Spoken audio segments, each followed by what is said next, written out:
할렐루야. 오늘 또 우리 주님 앞에서 이렇게 은혜로운 찬양으로 영광 돌린 찬양대에 감사드리고 또 저와 우리 모든 성도들에게 큰 은혜의 시간이 된 줄로 믿습니다.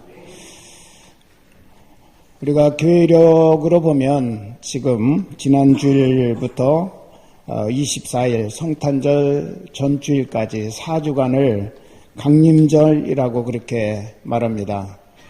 2000년 전 하나님의 아들 예수께서 메시아로 이 땅에 오신 사건을 음미하고 주신 은혜에 감사하는 시간이고, 더 나아가서는 재림하실 우리 예수님을 믿음으로 기다리며 준비하는 시간이기도 합니다. 우리가 교회력이라고 할 때 이 교회력에 가장 중요한 뼈대가 있습니다. 성탄절, 그리고 부활절, 성령 강림절, 이 세 가지가 가장 교회력의 중요한 뼈대입니다. 성탄절 앞에 강림절이 있고, 부활절 앞에 사순절이 있고, 그 다음에 성령 강림절 이후에 우리는 성령 강림 후 제 몇 주라고 해서 약 25주 내지 26주 지나도록 계속 그 표현을 하고 있죠. 이렇게 해서 대강절까지 성령 강림절 후 제 몇 주에서 대강절까지 이어집니다. 그래서 1년이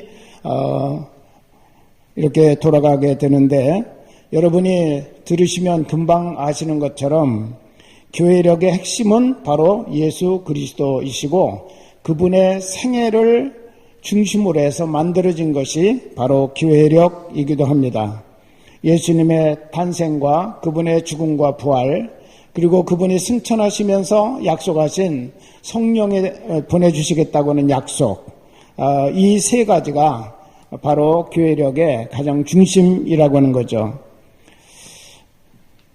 왜냐하면 예수님은 교회의 머리이시고 또 교회의 주인이시기 때문입니다. 그렇기 때문에 교회는 언제나 예수님을 높이고 찬양하고 예배하고 그분의 구원의 복음을 전하고 그분의 은혜를 함께 나누고 그분의 이름으로 기도하고 그분을 위해서 헌신하고 충성하는 그런 주님의 몸으로서의 자리를 언제나 잘 지켜야 한다는 것입니다.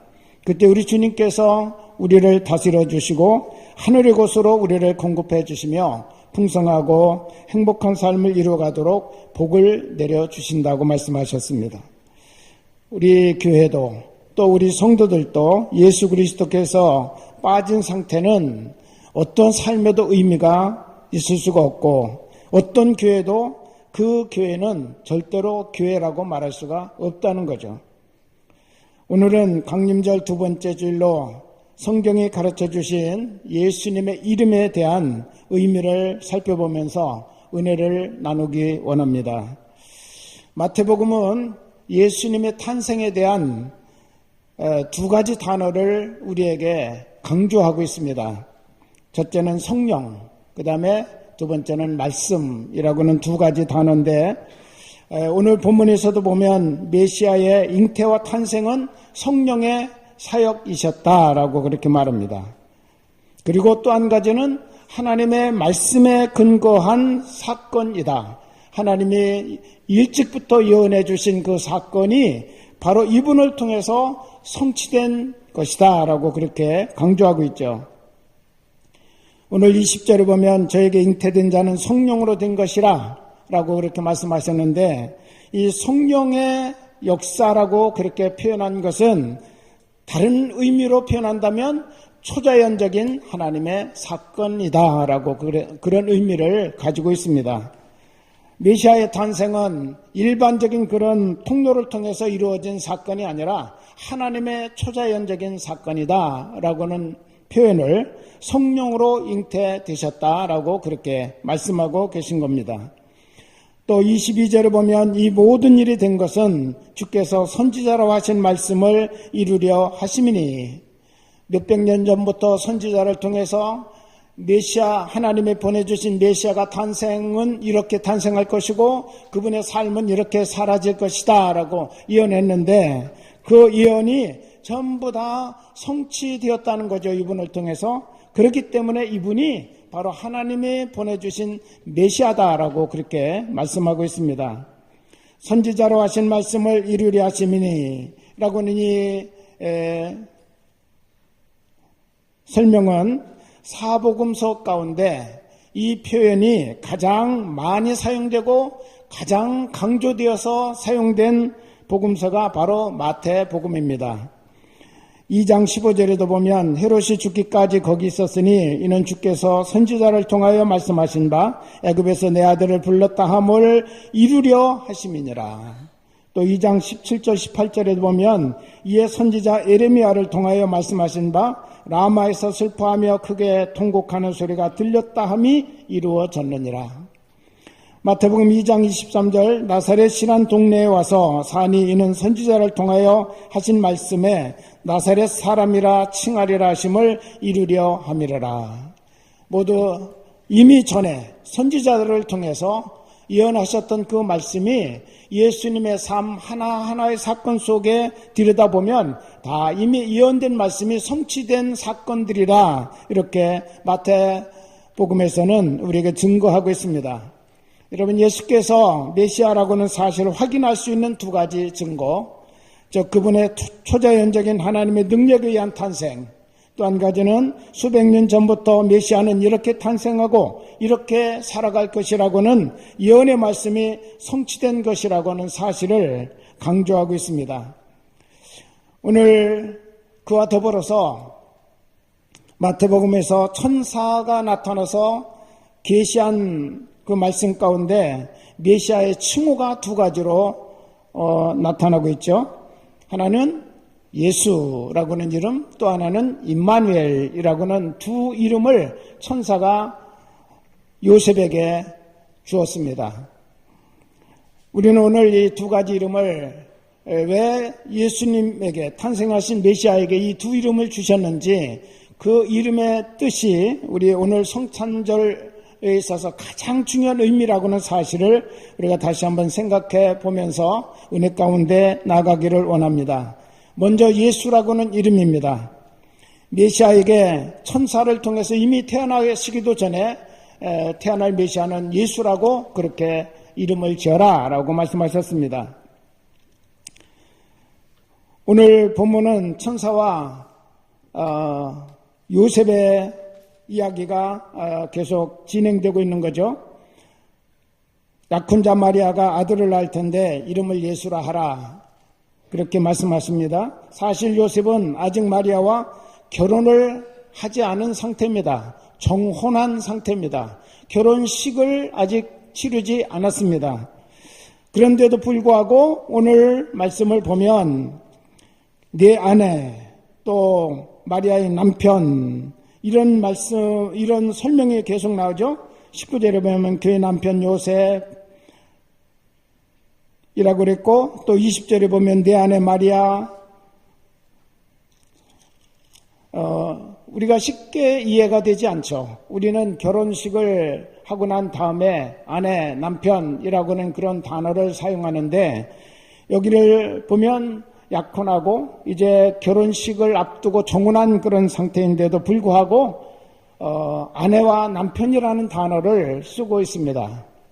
그것은 이스라엘 백성들의 어떤 결혼식에 대한 관습인데 이분들은 정혼하면 결혼식을 아직 치르지 않았어도 바로 법적으로는 아내와 남편의 자격을 부여한 것으로 이렇게 보고 있기 때문에 오늘 천사도 요셉에게 말하기를 내 아내 마리아 또 그의 남편 요셉이라고 이와 같이 부르고 있는 것을 볼 수가 있습니다. 사실 요셉은 아직까지 마리아와 결혼식을 하지 않았기 때문에 아내라고는 칭호는 붙여줄 수 있지만 아직까지 아기를 잉태할 수 있는 그런 상황은 아니었거든요. 그런데 그 마리아가 임신을 했습니다. 요셉은 굉장히 많은 고민한 흔적을 오늘 성경에 우리에게 표현해주고 있죠. 19절에 보면 그의 남편 요셉은 의로운 사람이라 그를 드러내지 아니하고 가만히 끊고자 하였다라고 그렇게 말합니다. 드러내지 않고 가만히 끊고자 했다. 이것을 그냥 드러내버리면 마리아는 법에 의해서, 율법에 의해서 돌이 맞아 죽을 수밖에 없습니다. 근데 요셉은 의로운 사람이라 언제나 생각이 깊고 바른 자세를 가리고 하나님 앞에서 살아가려고 하는 그런 사람이었기 때문에 마리아 입장을 고려해서 조용히 파혼하려고 생각하고 있었다라고 그렇게 말합니다. 그런데 갑자기 꿈에 천사가 나타나서 다윗의 자손 요셉아, 마리아를 네 아내로 맞아들이기를 두려워하지 말아라. 그리고 아들을 낳으면 그 이름을 예수라고 하라 라고 그렇게 말씀합니다. 여러분, 예수라고 하는 이름의 뜻이 뭡니까? 오늘 21절에 그 설명을 하고 있죠. 아들을 낳으리니 이름을 예수라 하라. 이는 그가 자기 백성을 그들의 죄에서 구원할 자이심이라. 즉 구원자라고는 그런 뜻입니다. 왜 예수님이 이 땅에 오셔야 했는가를 한마디로 이 이름을 통해서 하나님은 지금 계시하고 계신 것입니다. 우리는 다 하나님 앞에서 죄인입니다. 그리고 우리 인간들은 자기 스스로 그 죄에서부터 자기를 구원할 수가 없습니다. 그래서 우리 하나님께서 메시아를 보내주셔서 우리를 죄에서 건져주시고자 메시아를 보내시겠다고 말씀하셨고, 바로 그분이 바로 여기에 탄생하게 될 것인데, 마리아를 통해서 탄생하게 될 것인데, 아예 그 이름을 예수, 구원자라고 붙여라 라고 그렇게 말씀하고 계신 겁니다. 실제적으로 예수님은 33년 생애를 살면서 3년 동안 공생애를 사셨는데, 예수님이 이 3년 사시면서 오직 한 가지, 한 곳에 목표를 두고 사셨습니다. 그것은 바로 십자가죠. 나는 십자가 위에 올라가서 많은 사람으로부터 조롱받고 모욕을 당하고 침뱉음을 받고 못 박혀 죽게 될 것이다. 그렇기 때문에 성탄절의 의미는 바로 십자가에 있다고 볼 수가 있습니다.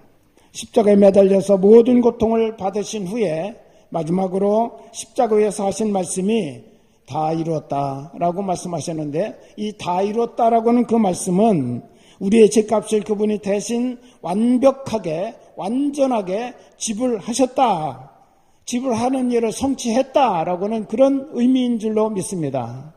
예수님은 십자가에서 당신이 예수라고는 이름을 가지고 이 땅에 사시면서 그 예수라는 이름을 완전하게 성취한 사건은 바로 십자가 사건이고, 십자가에서 죽는 그 순간 이 이름대로 성취했다라는 것이죠. 모든 이 땅의 하나님의 백성들, 그들이 죄를 짓고 죄 가운데서 죽어가고 멸망당하고 고통당하고 있는데, 그들 스스로가 자기들의 죄로부터 자기를 구원할 수가 없기 때문에 하나님이 인간의 몸을 입고 이 땅에 내려오셔서 그들의 죄를 해결해 주신 사건, 죄를 지으면 죄값을 치러야 되는데 인간 스스로가 그 죄값을 치르지 못하니까 하나님이 그 죄값을 십자가에서 지불해 주셨어요.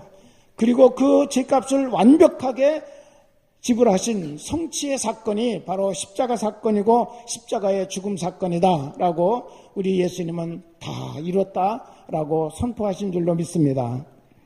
우리가 죄인인데 이 죄값을 예수님이 대신 치르신 일, 바로 그것이 십자가 사건입니다.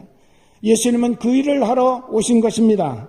우리가 예수를 믿는다고 하는 사실은 내가 죄인인데 예수님이 나를 죄에서 구원하시려고 대신 죄값을 치르셨고, 그리고 그 일로 인하여 나는 하나님의 자녀로 죄사함을 받고 구원받았다고 하는 이 사실을 믿는 것, 그것이 바로 예수를 믿는다고는 의미가 되는 것입니다.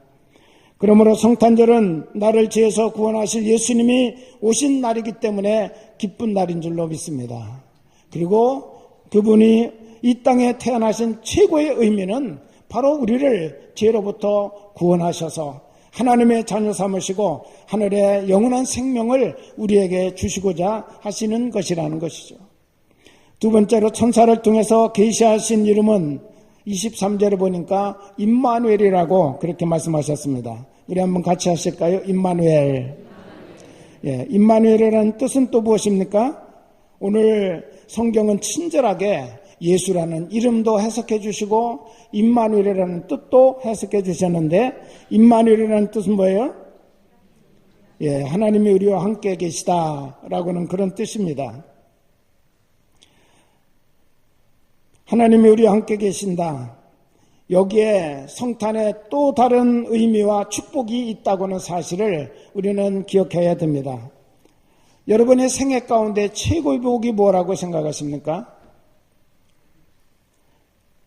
우리 성경을 보면 최고의 복은 하나님이 함께 하시는 복이다 라고 그렇게 우리에게 설명하고 있습니다.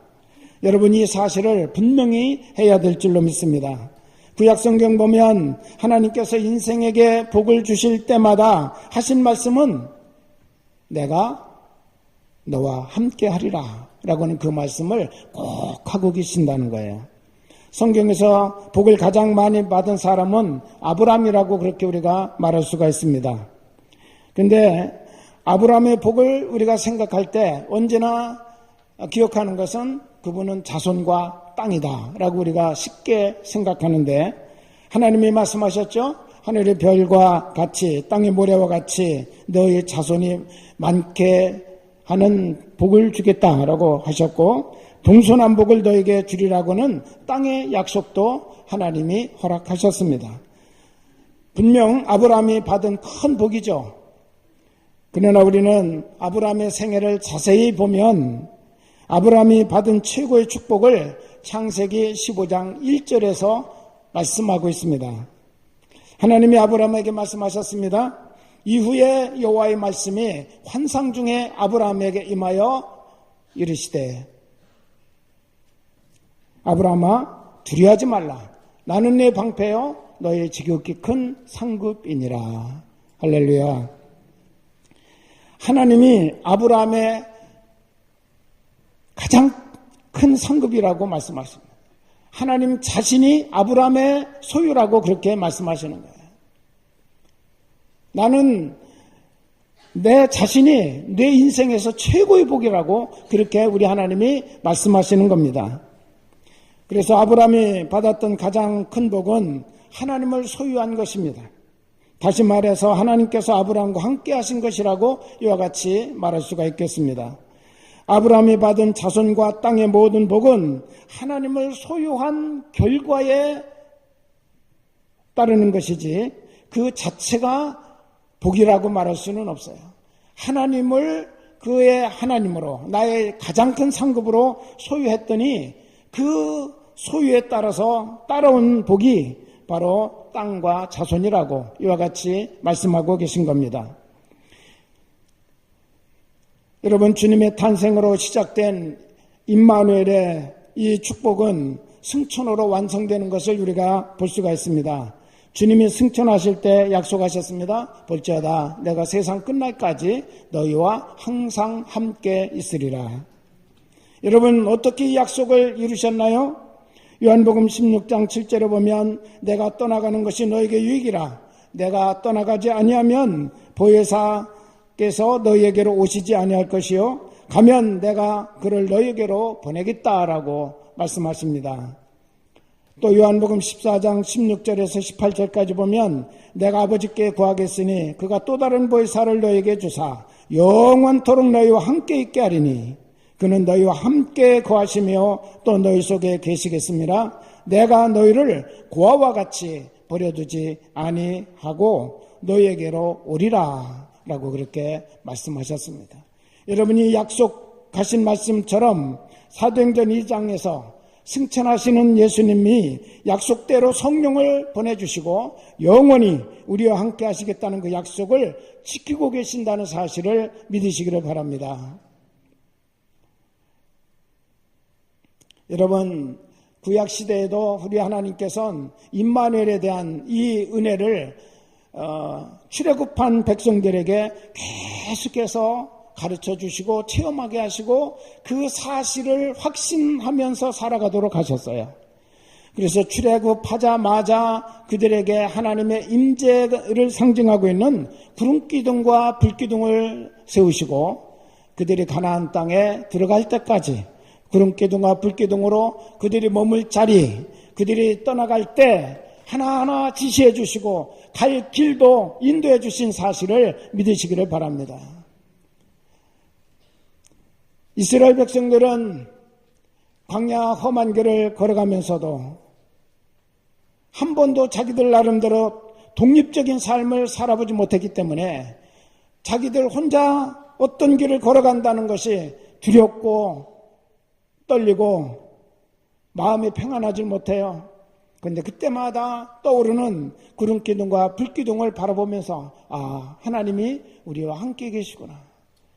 하나님이 지금 우리가 가야 될 그 길을 보여주고 계시구나. 인도하고 계시구나. 언제나 그들은 그것을 느끼면서 우리 하나님의 인도하심을 따라서 갔던 줄로 믿습니다. 어떤 어려움과 힘든 일이 있어도 하나님이 우리 함께 하시니까 그 사실을 믿고 그들은 강하고 담대하게 그들의 가야 될 길을 걸어갈 수 있었습니다. 어느 누구도 하나님이 인도하신 그 길을 간 사람이 없습니다. 미래의 길에 대해서 아무도 알지 못합니다. 그렇지만 그들은 두려워하지 않고 갈 수 있었던 것은 하나님이 인도하신다고 하는 것, 하나님이 함께 하신다고 하는 것, 하나님의 임마누엘의 은혜가 오늘 우리에게 임하고 있다고 하는 사실, 그것에 대해서 그들이 확신했기 때문에 가능한 삶이었다고 이와 같이 말할 수가 있겠습니다. 임마누엘, 하나님께서 내 삶을 떠나지 않고 지키고 돌보시고 함께 하신다고는 이 약속을 오늘 주고 계십니다. 우리가 이 땅에 사는 동안에 나 홀로 내 인생길조차 우리는 제대로 걸어갈 수가 없습니다. 그렇기 때문에 우리 하나님께서 내가 너와 함께 해주마, 내가 네 길을 인도해 주마, 네 인생길을 보호해 주마 라고 그렇게 약속하고 계십니다. 우리가 살면서 낙심하고 우울하고 좌절하고 힘들고 포기하고 싶고 다 내려놓고 싶고 더 살고 싶지 않고 내가 도무지 앞뒤가 막혀서 방법이 없다고 생각할 그때 우리 예수님이 우리에게 말씀하십니다. 얘야, 내가 너와 함께 있다. 너 포기하지 마라. 절망하지 마라. 내가 너와 함께 여기 있노라. 우리 주님께서 이와 같이 말씀하고 계신 것입니다. 더 나아가서 사도 바울은 이렇게 말씀하십니다. 예수님은 부여하신 분이시다.